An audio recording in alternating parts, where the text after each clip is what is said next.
എൻ്റെ പേര് ജാൻസി. എൻ്റെ ഹസ്ബൻഡ് ബിനു, എൻ്റെ മകള് കൃപ. ഞങ്ങൾ Bangalore cent Alphons of arranged സുൽത്താൻ പാളയം എന്ന് പറയുന്ന സ്ഥലത്തു നിന്നാണ് വരുന്നത്.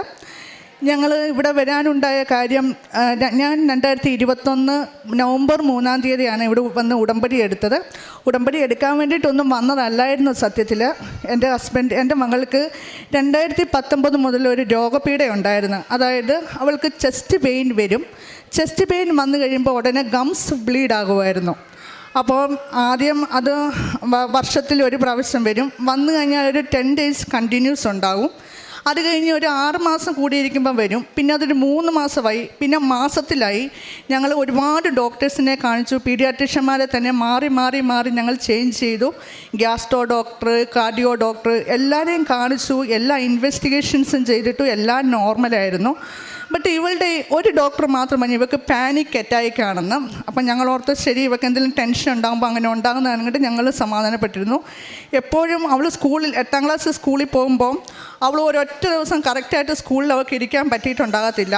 അവൾ എന്ന് സ്കൂളിൽ നിന്ന് ഫോൺ വരും, അവൾക്ക് ചെസ്റ്റ് പെയിൻ ആണ്, വന്ന് കൂട്ടിക്കൊണ്ട് പോകും. അപ്പോൾ എനിക്ക് ഭയങ്കര വിഷമം. ദൈവമേ, ഇനി എന്താ ഞാൻ ചെയ്യേണ്ടേ? എല്ലാ ഡോക്ടേഴ്സ്മാരെയും കാണിക്കുന്നു. അപ്പോൾ അവിടെയുള്ള ഒരു അച്ഛനെ ഞങ്ങൾ കൊണ്ട് കാണിച്ചപ്പോൾ അച്ഛൻ പറഞ്ഞു, മകൾക്ക് രോഗങ്ങളൊന്നുമില്ല, നിങ്ങൾ വാടക വീട്ടിലാണ് താമസിക്കുന്നെങ്കിൽ നിങ്ങൾ വീടൊന്നും വാടകയ്ക്കൊന്ന് മാറി നോക്ക് എന്ന് പറഞ്ഞു. പക്ഷേ അന്നത്തെ ഞങ്ങളുടെ സാമ്പത്തിക ബുദ്ധിമുട്ടുകൾ കാരണം ഞങ്ങൾ വീടൊന്നും മാറാൻ പോയില്ല. അങ്ങനെ എൻ്റെ ഹസ്ബൻഡ്, ഞങ്ങൾ ഇവിടെ വരുന്നതിന് മുമ്പേ ഹസ്ബൻഡ് ഇവിടെ വന്നിരുന്നു, ഉടമ്പടി എടുത്തിരുന്നു. ഹസ്ബൻഡ് മുഖേനയാണ് ഞാൻ കൃപാസനത്തെക്കുറിച്ച് അറിഞ്ഞത്. അങ്ങനെ ഹസ്ബൻഡ് 9 മാസം മകളെയും കൊണ്ട് ഇവിടെ വരാമെന്ന് നേർച്ച നേർന്നിരുന്നു. അങ്ങനെയാണ് ഞങ്ങൾ 2021 നവംബർ മാസത്തിൽ ഇവിടെ എത്തിയത്. ഇവിടെ വന്നപ്പോൾ എനിക്ക് ഉടമ്പടി എടുക്കണമെന്ന് തോന്നി. അങ്ങനെ ഞാൻ ഉടമ്പടി എടുത്തു. ഞാൻ ആദ്യത്തെ എൻ്റെ നിയോഗം വെച്ചിരുന്നത് എൻ്റെ മകളുടെ രോഗസൗഖ്യമായിരുന്നു. പക്ഷെ ഞങ്ങളിവിടെ വരുമ്പോൾ ഞങ്ങൾക്ക് ഒരുപാട് സാമ്പത്തിക ബുദ്ധിമുട്ടുകളൊക്കെ ഉണ്ടായിരുന്നു.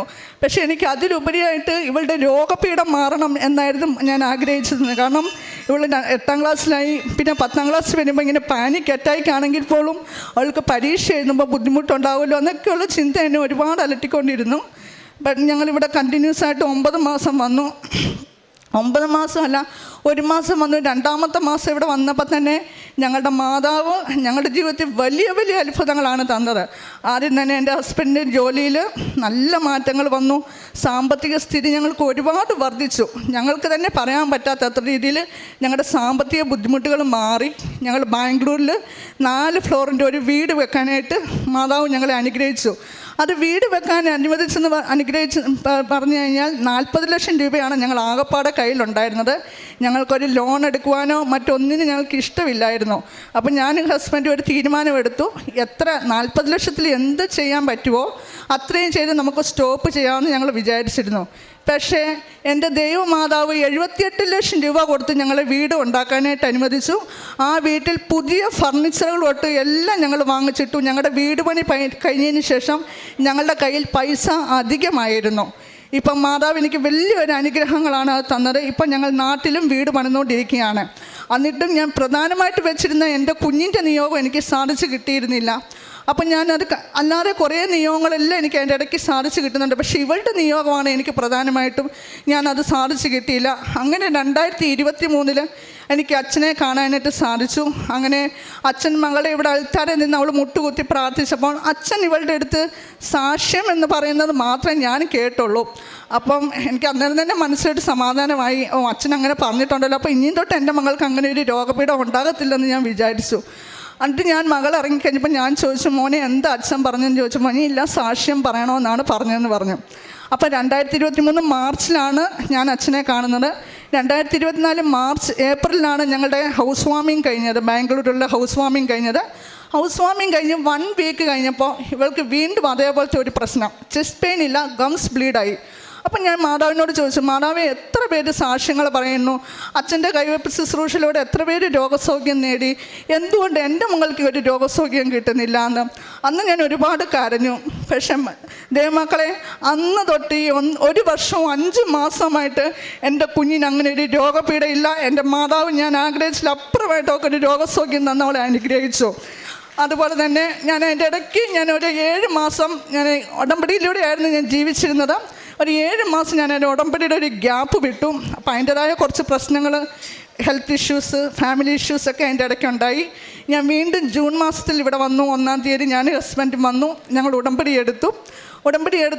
അന്ന് എനിക്ക് എല്ലാ മാസവും എൻ്റെ കുഞ്ഞിന് റെഗുലർ പീരീഡ്സ് ആകുമായിരുന്നു. പക്ഷേ ആ ഒരു മാസം ഇവർക്ക് ഇറഗുലർ സൈക്കിൾസായി. അപ്പോൾ അതും എനിക്ക് വല്ലാത്ത വിഷമമായി. അപ്പം ഞാൻ ഓർത്തു ഒരു റൊട്ടീൻ ഇൻവെസ്റ്റിഗേഷനായിട്ട് അവളുടെ തൈറോയ്ഡ് ടെസ്റ്റും ബ്ലഡ് CBC ടെസ്റ്റും ഒക്കെ ചെയ്ത് നോക്കി. അപ്പോൾ റിപ്പോർട്ട് വന്നപ്പോൾ അവൾക്ക് തൈറോയ്ഡ് ഉണ്ടെന്ന് മനസ്സിലായി. അപ്പോൾ ഈ തൈറോയ്ഡ് റിപ്പോർട്ട് കണ്ടപ്പോൾ മുതൽ ഞാൻ വണ്ടിയിൽ യാത്ര ചെയ്യുന്നപ്പോൾ എല്ലാം ഞാൻ കരഞ്ഞുകൊണ്ടാണ് പോയത്. പക്ഷേ അന്നേരം എല്ലാം എൻ്റെ മനസ്സിൽ ആരോ പറയുവാണ്, നീ കരയണ്ട, 15 ദിവസം കഴിയുമ്പോൾ റിപ്പീറ്റ് ചെയ്ത് നോക്ക്, നിൻ്റെ മകളുടെ റിസൾട്ട് നോർമലായിരിക്കുമെന്ന്. ഞാൻ 15 ദിവസം പോലും ഞാൻ വെയിറ്റ് ചെയ്തില്ല. അന്നേരം ഹസ്ബൻഡ് എൻ്റെ അടുത്ത് പറഞ്ഞു, സാരമില്ല, തൈറോയ്ഡല്ലേ, ട്രീറ്റ്മെൻറ്റൊക്കെ കൊടുക്കുക, അതിനെന്താണ്. പക്ഷേ എനിക്ക് ട്രീറ്റ്മെൻറ്റ് കൊടുക്കാൻ റെഡിയല്ലായിരുന്നു. ഞാൻ എൻ്റെ മാതാവിനോട് പ്രാർത്ഥിച്ചത് ഇത്രയേ ഉള്ളൂ, മാതാവേ അവളെ ഒരു തൈറോയ്ഡ് രോഗിയാക്കി മാറ്റല്ലേ, കാരണം ഞാനൊരു തൈറോയ്ഡ് രോഗിയാണ്, അതുകൊണ്ട് എൻ്റെ കുഞ്ഞിനൊരു തൈറോയ്ഡ് രോഗം വരല്ലേ, മാതാവ് അടുത്ത ടെസ്റ്റ് ചെയ്യുമ്പോൾ അത് നോർമലായിരിക്കണമെന്ന്. ഞാൻ 15 ദിവസം വെയിറ്റ് ചെയ്തില്ല. ഞാൻ ഒരാഴ്ച കഴിഞ്ഞപ്പോൾ, അതൊന്ന് വെള്ളിയാഴ്ചയായിരുന്നു അന്ന്, ഞാൻ എല്ലാ വെള്ളിയാഴ്ചയും പള്ളിയിൽ പോകുന്ന ഒരു വ്യക്തിയാണ് ഞാൻ. അപ്പം ഞാൻ രാവിലെ എംപ്റ്റി സ്റ്റമക്ക് വേണമല്ലോ ബ്ലഡ് സാമ്പിൾ എടുക്കാൻ. ഞാനിവൾക്ക് ബ്ലഡ് സാമ്പിൾ എടുക്കുന്നതിന് മുമ്പേ മാതാവിൻ്റെ ഉപ്പും തേനും എണ്ണയും ഞാൻ എൻ്റെ കയ്യിൽ ചാലിച്ച് അവളുടെ നാവിൽ വെച്ച് കൊടുത്തിട്ട് ഞാൻ പറഞ്ഞു, മോനെ വിശ്വാസ പ്രമാണം ചൊല്ലി മോനത് വിഴുങ്ങിക്കോളാൻ പറഞ്ഞു. ഞാൻ അങ്ങനെ 2 എടുത്ത് അയക്കാൻ വേണ്ടി 2 ബ്ലഡ് സാമ്പിൾ എടുത്തു. എന്നിട്ട് ഞാൻ ഈവനിങ് വീട്ടിൽ വന്നു. പള്ളി പോകുന്നതിന് മുമ്പേ കുറച്ച് നേരം ഒന്ന് കിടന്നപ്പോൾ ഞാനൊരു സ്വപ്നം കാണുക, ഒരു വ്യാകുല മാതാവിനെയാണ് ഞാൻ സ്വപ്നം കാണുന്നത്. മാതാവ് എൻ്റെ അടുത്ത് വന്ന് നിൽക്കുന്ന ഒരു സ്വപ്നമാണ് ഞാൻ കാണുന്നത്. അന്ന് തന്നെ എൻ്റെ ഒരു കൂട്ടുകാരി നാട്ടിൽ നിന്ന് എനിക്കൊരു കൃപാസനത്തിലൊരു ലിങ്ക് അയച്ചു തന്നു, ഇന്ന് നിൻ്റെ ജീവിതത്തിൽ ഒരു അത്ഭുതം നടക്കുമെന്ന്. അത് കേട്ടപ്പോൾ എനിക്ക് ഭയങ്കര സന്തോഷമായി. ഇന്ന് എൻ്റെ കുഞ്ഞിൻ്റെ റിസൾട്ട് നോർമലായിരിക്കും വരുന്നതെന്ന് ഞാൻ പൂർണ്ണമായിട്ടും വിശ്വസിച്ചു. ഞാൻ വെള്ളിയാഴ്ചയായിരുന്നു, പള്ളിയിൽ പോയി ആരാധനയെല്ലാം കൂടി ഞാൻ വീട്ടിൽ വന്നപ്പോൾ ഞാൻ പ്രാർത്ഥിച്ചുകൊണ്ടാണ് വന്നത്, മാതാവേ ഞാൻ അവിടെ ചെല്ലുമ്പോൾ റിസൾട്ട് നോക്കുമ്പോൾ 2ഉം നോർമലായിരിക്കണമേ. ദൈവമക്കളെ, ഞാൻ വീട്ടിൽ വന്നപ്പോൾ റിസൾട്ട് തുറന്നു നോക്കിയപ്പോൾ 2ഇടത്തെ റിസൾട്ട് ഒരേ വാല്യൂസ് നോർമൽ തന്ന എൻ്റെ കുഞ്ഞിനെ അനുഗ്രഹിച്ചു. അവൾക്ക് ഒരു തൈറോയ്ഡ് രോഗവും ഇല്ല, അവളുടെ സൈക്കിൾസും റെഗുലറാക്കി തന്ന എൻ്റെ മാതാവ്. അതുപോലെ തന്നെ എൻ്റെ ഇടത് കാലിൻ്റെ മുട്ടിന് ഭയങ്കര നീരും വേദനയായിരുന്നു. അപ്പം ഡോക്ടർമാരുടെ അടുത്തും കൊണ്ട് കാണിച്ചു. ഡോക്ടർ പറഞ്ഞു, ഞാൻ എപ്പോഴും മുട്ടിന്മേൽ നിന്നാണ് കൊന്ത ചൊല്ലാറുള്ളത്. ഡോക്ടർ പറഞ്ഞു റെസ്റ്റ് എടുക്കണം, മുട്ടിന്മേലൊന്നും നിൽക്കില്ല, നിലത്തിരുന്ന് പോലും പ്രാർത്ഥിക്കല, കസേരയിലിരുന്ന് പ്രാർത്ഥിക്കണമെന്ന് പറഞ്ഞു. അപ്പം ഞാൻ മുട്ടിന്മേൽ നിന്ന് പ്രാർത്ഥിക്കുമ്പോൾ ഹസ്ബൻഡ് പറയും, എടി ഡോക്ടർ നിന്നോട് എന്താ പറഞ്ഞേക്കുന്നത്?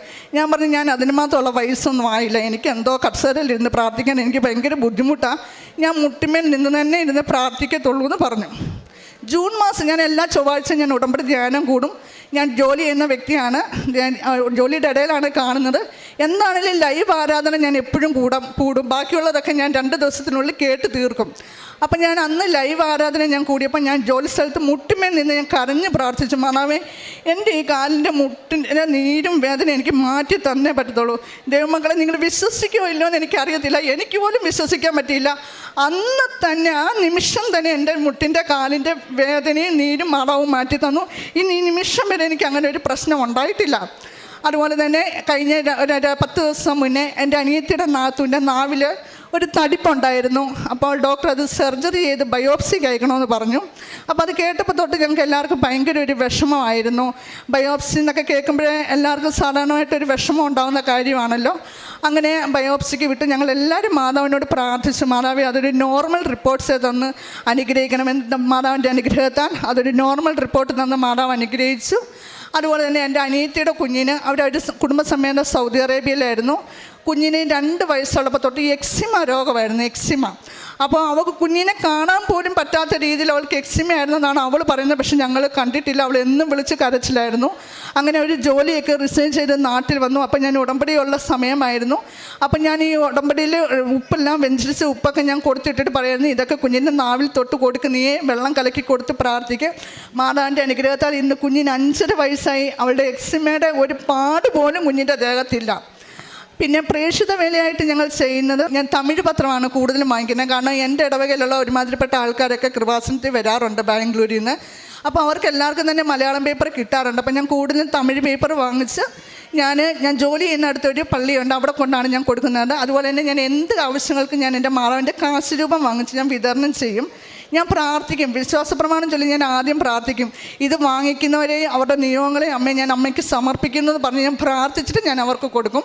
അതുപോലെ തന്നെ കാരുണ്യ പ്രവൃത്തികളെന്ന് പറഞ്ഞു കഴിഞ്ഞാൽ ഞങ്ങൾ പഠിക്കാൻ ബുദ്ധിമുട്ടുള്ളവരെയും രോഗികളായിട്ടുള്ളവർക്കുമൊക്കെ ഞങ്ങളെ കൊണ്ടാവുന്ന രീതിയിൽ ഞങ്ങളെ സഹായിക്കുന്നുണ്ട്. പിന്നെ ഞങ്ങൾ കൂടുതൽ ഈ കൃപാസനത്തിൽ വന്നതിന് ശേഷം, ഈ ഉടമ്പടിയിലായതിനു ശേഷമൊക്കെ ഞങ്ങൾ കൂടുതൽ വിശ്വാസത്തിൽ വരാൻ പറ്റി ഞങ്ങൾക്ക്. ഞാൻ ഹസ്ബൻഡ് മിക്കവാറും തന്നെ എല്ലാ ദിവസങ്ങളെയും പള്ളിയിൽ പോകും. ഞാനാണെങ്കിൽ ഞാൻ ജോലിക്ക് പോകുന്നതാണ്. മകളെ സ്കൂളിൽ വിടേണ്ട ബുദ്ധിമുട്ട് കൊണ്ട് രാവിലെ ഞാൻ കുർബാനയ്ക്ക് പോകത്തില്ല. വൈകുന്നേരം കുർബാന ഉള്ളപ്പോഴെല്ലാം ഞാൻ കുർബാനയ്ക്ക് പോകും. ഞായറാഴ്ച ഒരു ദിവസം പോലും മുടങ്ങാതെ തന്നെ ഞങ്ങൾ കുർബാനയ്ക്ക് പോകുന്നുണ്ട്. എല്ലാ ദിവസവും ബൈബിൾ വായിക്കും, പ്രാർത്ഥിക്കുന്നുണ്ട്, മറ്റുള്ളവർക്ക് വേണ്ടിയിട്ട് പ്രാർത്ഥിക്കുന്നുണ്ട്. ഒരുപാട് ചെറുതും വലുതുമായ അനുഗ്രഹങ്ങൾ ഇനിയും ധാരാളം എൻ്റെ ദൈവമാതാവ് എനിക്ക് തന്നിട്ടുണ്ട്. മറ്റുള്ളവർക്ക് വേണ്ടിയിട്ട് എന്ത് ഞാൻ പ്രാർത്ഥിച്ചിട്ടുണ്ടോ ആ അനുഗ്രഹങ്ങളെല്ലാം എനിക്ക് എൻ്റെ മാതാവ് തന്ന് സഹായിച്ചിട്ടുണ്ട്. എൻ്റെ അമ്മയ്ക്കും തിരുക്കുമാരനും കോടാനുകോടിയും നന്ദി. പരിശുദ്ധ അമ്മയുടെ മധ്യസ്ഥ സഹായത്താൽ ഇപ്പം ഒരുപാട് കുടുംബങ്ങളെ പരിശുദ്ധ അമ്മ ഈ അൾത്താരയിൽ അമ്മയുടെ പ്രത്യക്ഷീകരണത്തിൻ്റെ സാക്ഷികളാക്കി മാറ്റുന്നതിനെ പ്രതി നമുക്ക് ദൈവത്തിന് നന്ദി പറയാം. ഇവിടെ നിൽക്കുന്ന ഓരോ കുടുംബത്തിലെ ഓരോ വ്യക്തികൾക്കും അവർക്ക് വ്യക്തിപരമായിട്ട് ലഭിച്ച വലിയ ദൈവാനുഭവങ്ങൾ ഉള്ളതുകൊണ്ട് അതിപ്പം മകളുടേതാണ് ഏറ്റവും അത് 2019 തൊട്ടുണ്ടായിരുന്ന ആവശ്യത്തിലേറെ ചികിത്സയും കാര്യങ്ങളൊക്കെ നടത്തിയിരുന്ന വലിയൊരു ബുദ്ധിമുട്ടിൽ നിന്നൊരു സൗഖ്യം ലഭിച്ചതാണ് ഏറ്റവും പ്രധാനപ്പെട്ടത്. ആ സൗഖ്യം ഈ അൾത്താരയുമായിട്ട് ബന്ധപ്പെട്ട് നിൽക്കുന്നു, ബഹുമാനപ്പെട്ട അച്ഛനെ കണ്ടതുമായിട്ടൊക്കെ ബന്ധപ്പെട്ട് നിൽക്കുന്നു.